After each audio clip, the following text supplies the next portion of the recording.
अस्सलामु अलैकुम वरहमतुल्लाहि वबरकातुहू। हजरत ज़िक्रिया अलैहिस्सलाम की मौत कैसे हुई थी और क्या आपने किसी दरख्त से मदद या पनाह मांगी थी जिससे अल्लाह रब्बुल आलमीन नाराज हुए थे? अल्लाह अज़्ज़ा व जल्ल ने कुरान करीम में जिन अंबियाए कराम के सबक आमोज वाक़यात का जिक्र फरमाया है उनमें से एक हजरत ज़िक्रिया अलैहिस्सलाम भी हैं।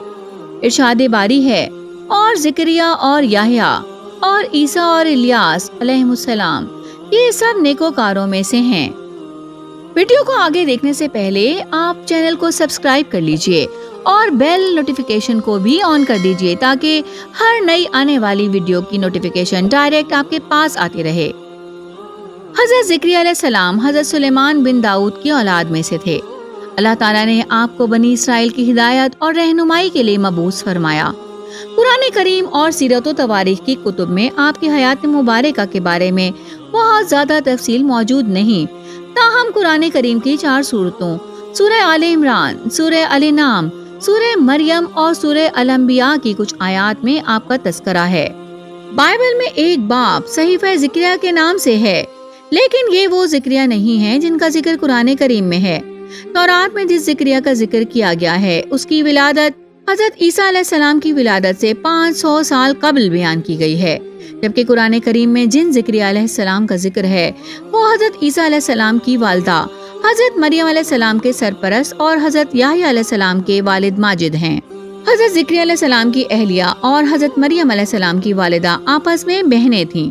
यूं हजरत ज़िक्रिया अलैहिस्सलाम हजरत मरियम अलैहिस्सलाम के खालू थे।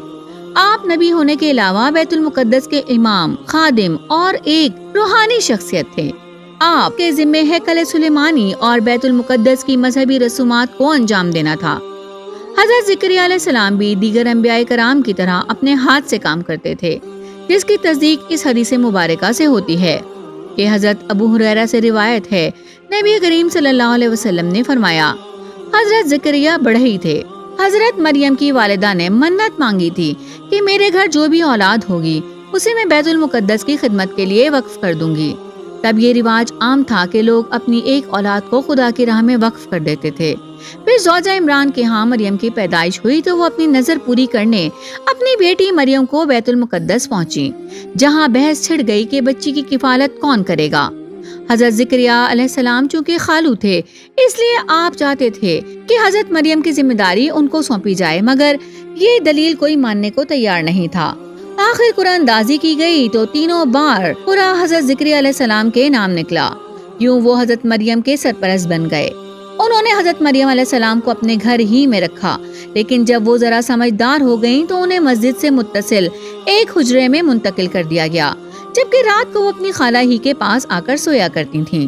हजरत ज़िक्रिया अलैहिस्सलाम जब हुजरे से बाहर जाते तो हिफाजत की गर्ज से बाहर से कुफ्र लगा दिया करते थे, लेकिन जब वापस आते तो ये देखकर हैरान रह जाते कि हजरत मरियम अलैहिस्सलाम के पास बेमौसम के निहायत आला किस्म के फल और मेवा जात मौजूद होते। आपने एक दिन ताज्जुब और हैरत से पूछा, ए मरियम, ये रोजी तुम्हारे पास कहाँ से आती है? वो बोली, अल्लाह के यहाँ से आती है। बेशक अल्लाह जिसे चाहता है बेशुमार रिस्क अता करता है। ये एक लिहाज से हजरत मरियम की करामत थी, जिसे देखकर आप ये सोचने पर मजबूर हो गए कि जो रब बंद कमरे में मरियम को रिस्क दे सकता है तो वो मुझे औलाद क्यों नहीं दे सकता। उस वक्त तक आप और आपकी बीवी दोनों बूढ़े हो चुके थे और उनकी अहलिया बांझ थीं और उनके यहाँ किसी औलाद ने जन्म नहीं लिया था। वो औलाद की बहुत ख्वाहिश रखते थे, मगर जब बूढ़े हो गए तो मायूस हो गए। फिर हजरत मरियम का यकीन और एतकाद देखकर आपने महसूस किया कि मुझे फिर से दुआ करनी चाहिए। इस बार आपने बहुत शिद्दत से दुआ की और अल्लाह ने दुआ कबूल कर ली। इरशाद बारी है, अभी वो इबादत गाह में खड़े नमाज पढ़ रहे थे कि फरिश्तों ने आवाज दी कि ज़िक्रिया, अल्लाह तुम्हें याहया की बशारत देता है जो अल्लाह के फैज यानी ईसा अलैहिस्सलाम की तस्दीक करेंगे और सरदार होंगे और औरतों से रगबत ना रखने वाले होंगे और अल्लाह के पैगंबर यानी नेकोकारों में होंगे। सूरह मरियम में इस पूरे वाक़े को तफसील से बयान किया गया है कि जब फरिश्तों ने आपको लड़के की बशारत दी तो हजरत ज़िक्रिया ने कहा, या अल्लाह, मेरे यहाँ लड़का कैसे पैदा होगा जबकि मेरी बीवी बांझ और मैं बुढ़ापे की उम्र को पहुँच चुका हूँ। तो अल्लाह ने कहा, इसके लिए कुछ भी नामुमकिन नहीं।